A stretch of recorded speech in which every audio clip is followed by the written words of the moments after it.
ተምሃሮ ለሃለና ብጣዕሚ ንፈትዮ መምህር እዩ ነይሩ ክላስ ብዙሕ ኣየኣቲ እንተ ኣትዩ ግን ኩሉ ተምሃራይ ካብ ለለዎ ናብ ክላስ ይተምም ብጣዕሚ ቀልደኛ እዩ ብኣብነት እንተምህር ልጥቀመሎም ምሳሌታት የደነቐና ነይሩ ብምባል ዝገለጸ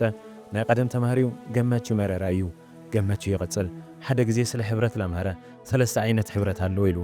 ዩኒየን ኦፍ ማን ኤንድ ቤስት ብዕራይ ምስ ሓረስታይ ዘለዎ ሕብረት በልዎ ንብዕራይ ካብ በልዓቱ ይሕልዎ ሳዕሪ ይቕልቦ ሓረስታይ መሬቱ ክሕረሰሉ ኣህጢሩ ክበልዖ ሕብረት ይፈጥሩ ተኻልኣይ ናይ ንጉስን ሓሽከርን ሕብረት በልዎ ንጉስ ስርሑ ምእንታን ክሰርሕ ሓሽከር ድማ ናብርኡ ንምምራሕ ሕብረት ይፈጥሩ ተሳልሳይ ናይ ሰብኣይ ሰበይቲ ሕብረት በልዎ ኢሉ ንድሕሪት ግልጽ ኢሉ ኣብ ቅድሚት ኮፍ እትብል ኤልሳ ጠመታ ኤልሳ ንሓዋሩ ሰብኣይ ተእትይ ትደሊ ዶ ኢሉ ጠይቓ ኣይ ኣየእትን ኣይደልን ብምባል ድማ ምሳሌ ከብ ዝደለዮ መንገዲ ኮለፈቶ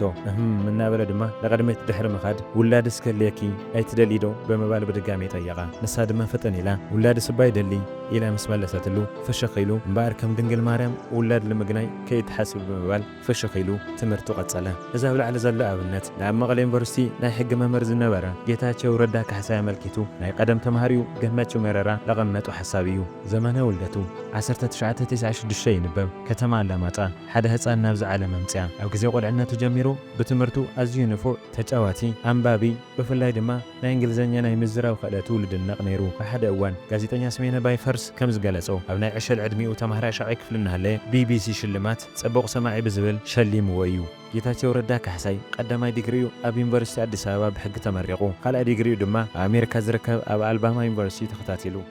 ጌታቸው ረዳ ካብ ዝተምሃሮ ናይ ሕጊ ትምህርቲ ወጻኢ ፍልስፍና ፖለቲካ ኣብ ሃገራት ዝተደረኹ መጽሕፍቲ ታሪኽ ምንባብ ከም ዘዘውትር ይግለጸሉ ናይ ኣልበርት ካሙስ ካርል ማርክስን ካልኦትን መጽሕፍታት ብፍቕሪ ከም ዘንብብ ይግለጸሉ ለነበር ጠቅላይ ሚኒስትር ኣቶ መለስ ዜናዊ ብዘቕረቦ ጠንካራ ሕቶ ካብ ዩኒቨርሲቲ መቐለ ብቀጥታ ናብ ፖለቲካ ዓለም ዝኣተወ ጌታቸው ረዳ ብ2007 ዓ.ም ንማእኸላይ ኮሚቴ ተመዚዙ ብተወሳኺ ኣብዚ ዓመት ኣማኻሪ ፕሬዝዳንት ክልል ትግራይን ወሃቢ ቃል ኮይኑ እናሰርሐ ድሕሪ ምጽናሕ ትግራይ ዘጋጠማ ደማዊ ኩናት ንምምካት ብስብጾቱ ናብ በረኻ ወሪዱ ብርግጽ ጌታቸው ረዳ ዋላ እኳ ረጒድ ዝበሃል እንተኾነ ጎቦታት ቆላ ተንቤን ኣይኸበዶን ትንፋሽኻ ዘሕጽሩ በረኻታት ወርዒ ኣይፈተንዎን መንገድታት ገደላገደል ቦራ ስላዋ ምምልላስ ኣይዓጀቦን ኣብቶም ዝሓለፉ 8 ናይ ሲኦል ኣዋርሓት ብጽንዓት ሓሊፉ እዩ ድሕሪ ናይ 8 ወርሒ ካብ በረኻ መልሲ ኣባል ሴንትራል ኮማንድን ኣዛዝን ዝኾነ ጌታቸው ረዳ ንውዕሊ ፕሪቶርያ ክፍጸም ካብቶም ዝገበሩ ብዋናነት ይጽራሕ ኣብ ኬንያን ደቡብ ኣፍሪካን ዝተኻየዱ ድርድራት ዝመርሐን ብብዙሓት ድማ በዓል ዋና ውዕሊ ፕሪቶርያ እናተባህለ ይጽዋዕ ድሕሪ ውዕሊ ፕሪቶርያ ናብ መዝነት ዝመጸ ጌታቸው ረዳ ፕሬዝዳንት ጊዜያዊ መንግስቲ ኮይኑ ብዕሊ ተሸይሙ ኣብ ትግራይ ባህሊ ፖለቲካ ኣብ ምጥላፍን ኔትወርክን ዝተመስረተ ስልጣን ካብ ፈላማይ መዓልቲ ስልጣኑ ገና ፊርሞ ከይደረቐ ሙገሳን ወቐሳን መጽዕ ነጋድ ጀሚሩ ናብ ስልጣን ምምጻእ ከም ዕድልን ከቢድ ፈተናን ከም ዝርዮ ኣብ ሓደ እዋን ንጋዜጠኛ ስሜነ ባይፈርስ ዝገለጸሉ እንትኾን ጌታቸው ረዳ ኣብ 2 ዓመት ስልጣን ዘመኑ ብመሰረት ውዕሊ ፕሪቶርያ ክምለስ ዝግብኦ መሬት ትግራይ ክምለስ ብዘይምኻሉን ተመዛበልቲ ኣብ ሓፂር ግዜ ብዘይምምላሱ ንመረፃ ምቹውነት ክፈጠር ብዘይምኻሉን መንግስታዊ ኣካይዳታት ተጣሒሶም ብውልቀ ሰብ ዝምርሑ ትካላት ፈጢሩን ካልኦትን ካብቶም ዝውቀሰሎም ነጥብታት እንትኾን በአንጻሩ ድማ ኣብ ናይ 2 ዓመት ጻንሒቱ ኣብ ትግራይ ታሪኽ ተራእዩ ዘይፈልጥ ናይ ምንጋር መጽሓፍን ምእካብን መሰል ዝሃበ ብጉጅለን ብሕቡእን ዝፍጸሙ ዝነበሩ ስርቂ ክሕደት ጭካንን ፈጢጦም ንኽወፁ ዝገበረ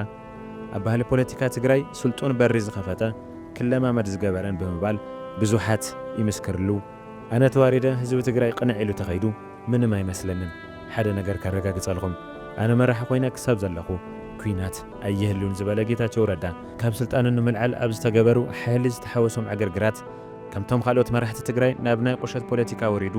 ስልጣኑ ንምቕጻል ብረት ብዘይምልዓሉ ብዙሓት የድነቕዎ ወጊድ ንኹናት ሰላም ኢና እንደሊ ብዝብል መትከላቱን ህዝባዊ ፍቕሩን ኣብ ልቢ ህዝቢ ትግራይ ብሓፈሻ ድማ ኣብ ልቢ ሓድሽ ወለዶ ብፍሉይ ዝሰፈረ ፕሬዝዳንት ጌታቸው ረዳ ሎማዓንቲ ብዕሊ ካብ ስልጣኑ ብምልዓል ብጀነራል ታደሰ ወረደ ተተኪዩ እዩ ትግራይ ንጌታቸው ረዳ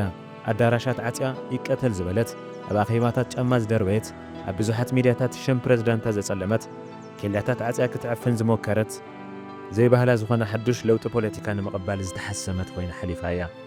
በአንጻሩ ጌታቸው ረዳ ድሕሪ ምርኽኻብ ስልጣን ግዜያዊ ምምሕዳር ህዝቢ ትግራይን ደገፍትን ንዝሃብኹምኒ ድጋፍ ንዘረኹምኒ ክብሪ ልዑል ምስጋና እኒአኒ ህዝቢ ትግራይ ንምግልጋልን ኩለ መዳያዊ ባህግታቱ ንኸሰምሩን ዝከኣለኒ ኩሉ ክገብር እየ ብምባል ኣብ ፌስቡክ ገጹ ጽሒፉ እዩ ብዙሕ እንክሊላት ዝበዝሖ ፖለቲካ ትግራይ ብፖለቲካዊ ዓቕሙ ዝፍለጥ ጌታቸው ረዳ ብምልዓል ንዝቕፅል 1 ዓመት ዘገልግል ፕረዝዳንት ታደሰ ወረደ ኣብ ቅድሚኡ ዘለዉ ፖለቲካዊ መሓላኻታት ተሳጊሩ ግዛታዊ ሓድነታ ዝተረጋገጸት ተመዛበልትና መረበቶም ዝመለሰት ብሓፈሻ ዝተረጋግዐት ትግራይ ክንረዶ ንኸውን